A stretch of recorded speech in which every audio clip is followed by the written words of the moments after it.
যারা পরের হক মেরে খায় তাদের ইবাদত কতটুকু কবুল হবে এই বিষয়ে যদি কিছু ব্যাখ্যা জানাতেন। ভাই, পরের হক যদি কেউ মেরে খায় আর এই লোক ইবাদত বন্দেগী করে, ইবাদত বন্দেগীতে তার আমল নামা কিন্তু বাড়তে থাকবে। কোরআন হাদিসে কোথাও নাই যে পরের হক মারলে তার ইবাদত আমল নামা যুক্ত হবে না, এরকম কথা কোথাও নাই। আপনি পরের হক মারেন, অন্যের সম্পদ আইল ঠেলেন, অন্যের টাকা মেরে দেন, অন্যের টাকা আত্মসাৎ করেন, গম চুরি টিন চুরি করেন, অন্য আরো কিছু চুরি করেন, করে আপনি অর্থ আত্মসাৎ করতে থাকেন। আপনি একটা বিষয় নিশ্চিত থাকেন, আপনার আমল নামাতে নেকামল যেগুলা করবেন, ইবাদতবন্দি করবেন, এগুলার সব লেখা হবে। আপনি হারাম কাজ করছেন দেখে এগুলো লেখা হবে না, এরকম কিছু কোরআন হাদিসে আসছে বলে আমার জানা নাই। আপনি স্বর্গে চইলা যাইবেন, খালি মসজিদে দান করেন, মাদ্রাসা ইতিমখানায় দেন, নামাজের কাম নামাজে করব, পাপের কাম পাপে করব।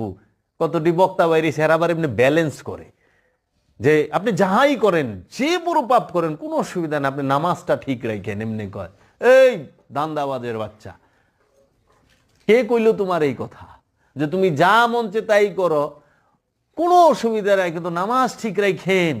নামাজের হিসাব নামাজে আর পাপের হিসাব পাপে। কই পাইলেন? কোরআনে কোন হানেই কথাটা কইল? হাদিসে কোথায় কইলেই কথা যে তুমি পাপও করো সালাতও করো? আল্লাহ কি কইছে? লা তাকরাবুস সালাত ওয়া আনতুম সুকারা, খবরদার সালাতের ধারের কাছেও না নেশাগ্রস্ত অবস্থায়। কয় মৌলবীরা, কিন্তু সুকারা শব্দের অর্থ হলো মোহগ্রস্ত অবস্থায়।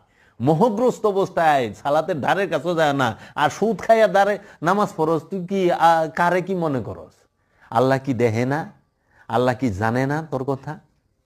নামাজ হইলে ইমানদারে কইছে, ইয়া আইয়ুহাল্লাযিনা আমানু আকিমুস সালাত ওয়া আতুজ যাকাত। হে ইমানদার, সালাত কায়েম করো, যাকাত আদায় করো। যে সুদ খায় সে কি ইমানদার? যে ঘুষ খায় সে কি ইমানদার?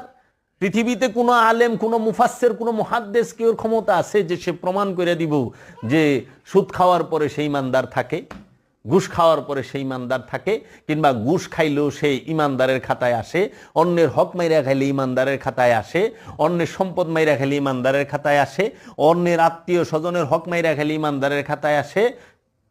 পারবো? যে ইমানদারি না হেরাবার নামাজ কি?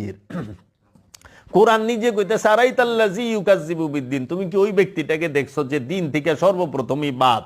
সে কে? ফাযালিকাল্লাযী ইয়াদউল ইয়াতীম, যে এতিমের হক মাইরা খাইলো, যে এতিমের সম্পদ মাইরা খায়, সে দিন থেকেই বাদ। যে দিন থেকেই বাদ, এর আবার কিসের নামাজ রোজা হজ যাকাত? সালাত তো করতে হইব।